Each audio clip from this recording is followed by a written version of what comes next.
Florida, home to endless beaches, Mickey Mouse, no income tax, and an unemployment rate below the national average.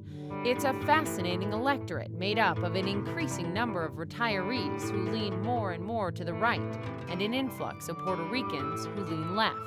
Whichever side garners more support gets a critical jackpot, 29 electoral votes. You've heard the candidates courting retirees here. Why? Because Florida has the greatest percentage of seniors of any state in the country, and seniors vote in big numbers. Conway Cafe in East Orlando is where these men meet every Thursday. They treat us real good. We've been coming here for years. The waitresses are really nice. What was once a reliably blue voting bloc is no more. Seniors, specifically white seniors, have been moving more and more to the right in the last decade. Yeah, I canceled the Orlando newspaper because they slant the news a lot. I just quit reading it. I just quit getting it. But my neighbor also stopped his. They're all voting, they say, for Donald Trump. I think the economy needs some jump starting real bad. A lot of these disasters, people are talking about, well, if he gets here, this will happen, this will happen, this will happen. That's just, it's not going to happen, The worst thing about our country is so divided now. It's not like it was before. They've lived their American dream. We've been very fortunate. Yeah, I don't have any complaints at all. But what about their children and grandchildren? My 3-year-old grandson would be able to figure that out, no problem. Might be a little tougher for them. I was high school education was all I had, and I got by just fine. I don't know if that's going to be available for them. I think we mostly feel it's not so much that we're real crazy about Donald Trump, but most of us want to change. And that's the common thread among many of the seniors we met in Florida. There's a sense that the country is headed in the wrong direction. Even the well-off seniors in this gated community are anxious. A lot of countries are nipping at our heels. We met these neighbors in Sarasota. Their dissatisfaction with what they see as the status quo runs deep. She has talked about increasing the amount of immigration. That's stunning that we would allow that many people to come in. And of course, you've got Obama now who wants to give them voting rights and everything else. That will ensure that we will continue to have a liberal culture forever. I'm really concerned about the education of the children because I do think that the liberals have a monopoly on education right now. Who is the visionary? Obama. President Obama was a visionary. The problem is he wasn't a leader. There's only one candidate that fits that role. That's Trump. And I have no compunction about it. We're coming out of this recession slower than we have in previous recessions. That is true. I would strongly disagree with the assumption we're better off now than we were 7 to 8 years ago. Strongly. The thing is, by almost all measures, the U.S. economy has improved significantly in the last 8 years. Unemployment is half of what it was in 2009, and the stock market has almost tripled from its lows that same year. But it's the national debt that really troubles these voters.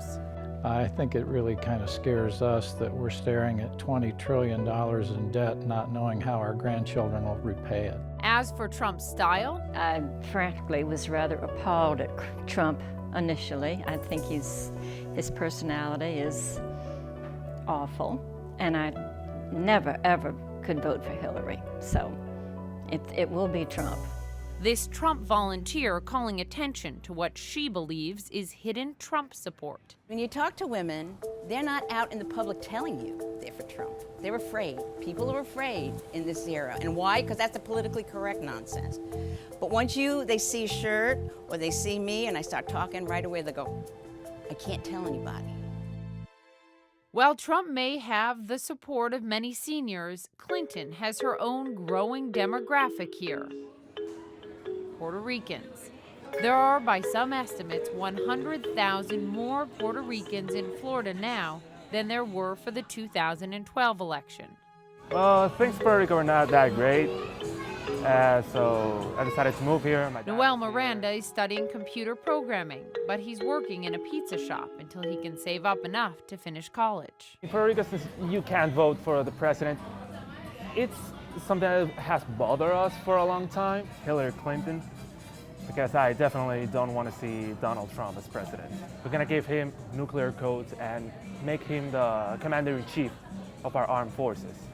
I think that will be unacceptable.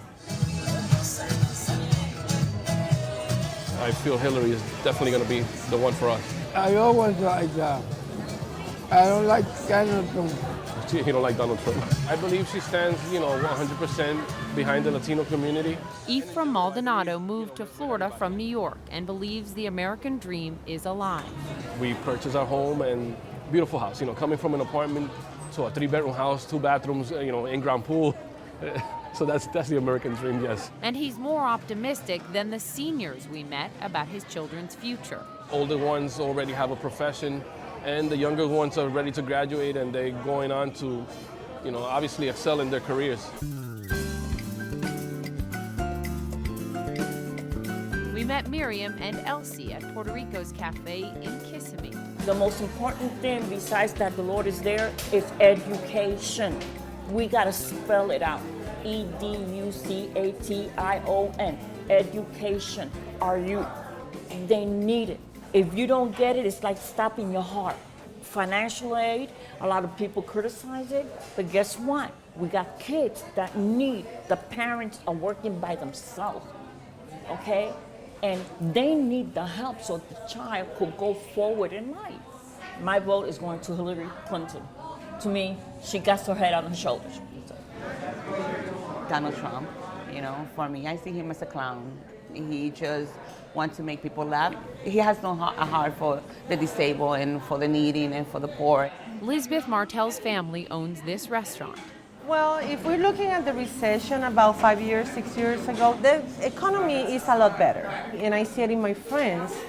The ones who are willing to work the extra mile and work a little bit harder are the ones who are better financially. It is about hard work. But if they're not enthusiastic about supporting Clinton, she'll have a hard time overcoming the strong retiree support for Trump here. Hillary's situation for me, being a woman, it would have been amazing. I mean, personally, I would have thought that she would have been a great, great president. But, coming with all these trust issues is, it's disappointing. It's very disappointing. She's still undecided, but won't vote for Trump. Gracias. Honesty, integrity, I don't see that right now. We're gonna do this, but once they get into office, they forget about the community. The people that got them up there is what they forget about. No, I'm not planning on going to vote. We need in office someone that is Christ-like, someone that knows the value of Christianity and of human beings, and definitely neither one of them had to show me that they do have that. So what about Cuban Americans, a group that makes up about 30% of eligible Hispanic voters in Florida? Not long ago, it was reliably red. Cuba is a communist country. And as I was telling the girls, anything that turns a little bit to the left, I have problem with that. But now it's a voting bloc that's moving more and more blue, with younger Cuban Americans eligible to vote. 44% now lean Democratic. That's twice as many as in 2002. I believe in hard working, honestly. When I first came here to this country, there was no Medicare, no welfare, no nothing. It was 3 jobs, Monday through Friday, evening and weekends. I worked 3 jobs. Miguel and Maria Garcia moved to the United States in the early 1960s following the Cuban Revolution. You can see the generational divide in their family, split right down party lines. I have a lot of reservations about both nominees. This year is a tough year. I'm not having such a tough time. I think there's an overwhelming number of issues with Mr. Trump for me. I have problem with Trump in the sense of the filter here, if it's working. The way he has talked to people, is denigrating, it's not the proper way to talk to people. On the other hand, with Hillary, I honestly don't trust her. I really think that if it wasn't for your fear of communism, you would be a Democrat because you believe in everybody having equal opportunity. I saw it in Cuba. People didn't have incentive because the government were giving them everything. Okay, I know we have to leave some part to help because there is always a need to help. I'm not And this is what I think is hysterical. These two people right here That's what I was just are gonna say. the biggest helpers that you ever want to meet. Republicans help too. I mean 97-year-old Grandma Maria has cast her ballot for many Republican candidates over the years, but not this time. ¿Quieres saber qué tú piensas de Donald Trump? ¿De quién? De Donald Trump. De trompeta. ¿Pero por qué? ¿Qué tú crees? Porque está loco. The Garcia women, here in 4 generations, told us education is what matters most to them. education is the only thing that you travel with. That's the only thing no one can take away from you. Florida, with its changing demographics, clearly remains in play. But who can play their hand better here? Each vote matters, especially here. Remember 2000, when this state was decided by just 537 votes.